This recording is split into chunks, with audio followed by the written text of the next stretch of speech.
ओम श्री सद्गुरुवे नमः। ओम नमो भगवते वासुदेवाय। अथ सप्तमो अध्याय भरत चरित्र। श्री शुकदेव जी कहते हैं, राजन, महाराज भरत बड़े ही भगवत भक्त थे। भगवान ऋषभ देव ने अपने संकल्प मात्र से उन्हें पृथ्वी की रक्षा करने के लिए नियुक्त कर दिया। उन्होंने उनकी आज्ञा में स्थित रहकर विश्वरूप की कन्या पंचजनी से विवाह किया।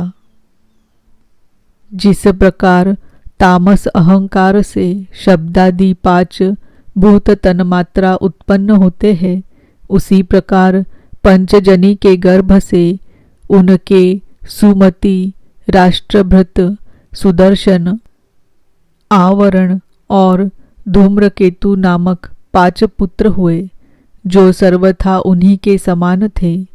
इस वर्ष को, जिसका नाम पहले अजनाभ वर्ष था, राजा भरत के समय से ही भारत वर्ष कहते हैं।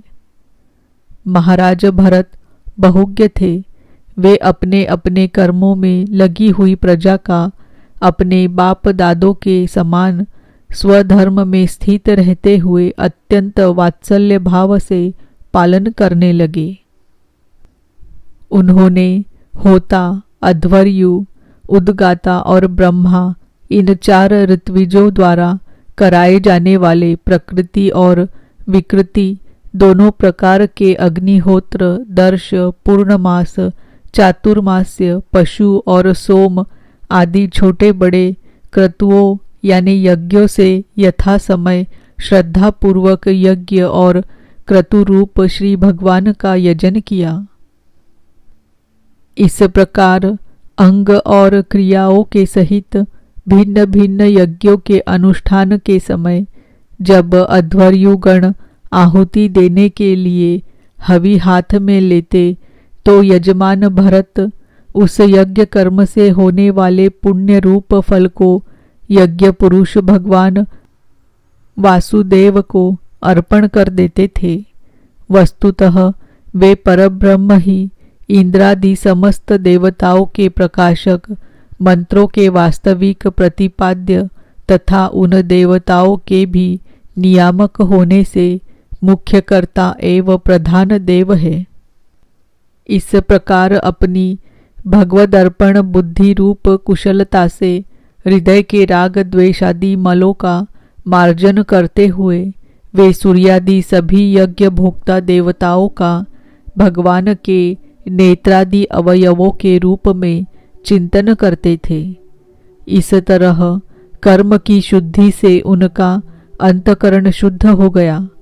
तब उन्हें अंतर्यामी रूप से विराजमान, हृदयाकाश में ही अभिव्यक्त होने वाले ब्रह्म स्वरूप एवं महापुरुषों के लक्षणों से उपलक्षित भगवान वासुदेव में जो श्रीवत्स, कौस्तुभ, वनमाला, चक्र, शंख और गदा आदि से सुशोभित तथा नारदादि निज जनों के हृदयों में चित्र के समान निश्चल भाव से स्थित रहते हैं, दिन दिन वेगपूर्वक बढ़ने वाली उत्कृष्ट भक्ति प्राप्त हुई। इस प्रकार 1 करोड़ वर्ष निकल जाने पर उन्होंने राज्य भोग का प्रारब्ध क्षीण हुआ। जानकर अपनी भोगी हुई वंश परंपरागत संपत्ति को यथा योग्य पुत्रों में बांट दिया। फिर अपने सर्व संपत्ति संपन्न राजमहल से निकलकर वे पुलहाश्रम यानी हरिहर क्षेत्र में चले आए। इस पुलहाश्रम में रहने वाले भक्तों पर भगवान का बड़ा ही वात्सल्य है। वे आज भी उनसे उनके इष्ट रूप में मिलते रहते हैं। वहाँ चक्र नदी यानी गंडकी नाम की प्रसिद्ध सरिता चक्राकार शालग्राम शिलाओं से, जिनके ऊपर नीचे दोनों ओर नाभि के समान चिन्ह होते हैं, सब ओर से ऋषियों के आश्रमों को पवित्र करती रहती है। उस पुलहाश्रम के उपवन में एकांत स्थान में अकेले ही रहकर वे अनेक प्रकार के पत्र, पुष्प, तुलसी दल, जल और कंदमूल फलादि उपहारों से भगवान की आराधना करने लगे। इससे उनका अंतकरण समस्त विषयाभिलाषाओं से निवृत्त होकर शांत हो गया और उन्हें परम आनंद प्राप्त हुआ। इस प्रकार जब वे नियम पूर्वक भगवान की परिचर्या करने लगे तब उससे प्रेम का वेग बढ़ता गया, जिससे उनका हृदय द्रवीभूत होकर शांत हो गया। आनंद के प्रबल वेग से शरीर में रोमांच होने लगा तथा उत्कंठा के कारण नेत्रों में प्रेम के आंसू उमड़ आए, जिससे उनकी दृष्टि रुक गई।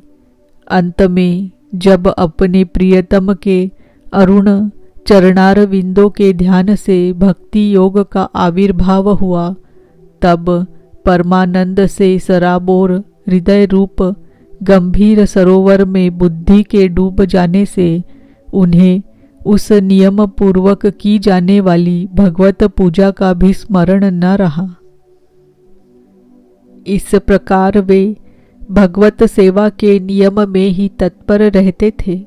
शरीर पर कृष्ण मृग चर्म धारण करते थे तथा त्रिकाल स्नान के कारण भीगते रहने से उनके केश भूरी भूरी घुंघराली लटों में परिणत हो गए थे, जिनसे वे बड़े ही सुहावने लगते थे। वे उदित हुए सूर्यमंडल में सूर्य संबंधिनी ऋचाओं द्वारा ज्योतिर्मय परम पुरुष भगवान नारायण की आराधना करते और इस प्रकार कहते: भगवान सूर्य का कर्म फलदायक तेज प्रकृति से परे है। उसी ने संकल्प द्वारा इस जगत की उत्पत्ति की है। फिर वही अंतर्यामी रूप से इसमें प्रविष्ट होकर अपनी चित्त शक्ति द्वारा विषय लोलुप जीवों की रक्षा करता है। हम उसी बुद्धि प्रवर्तक तेज की शरण लेते हैं। इति श्रीमद्भागवते महापुराणे पारमहंस्यां संहितायां पंचम स्कंधे भरतचरिते भगवत परिचर्यायां सप्तमो अध्यायः। ओम नमो भगवते वासुदेवाय। ओम नमो भगवते वासुदेवाय। ओम नमो भगवते वासुदेवाय।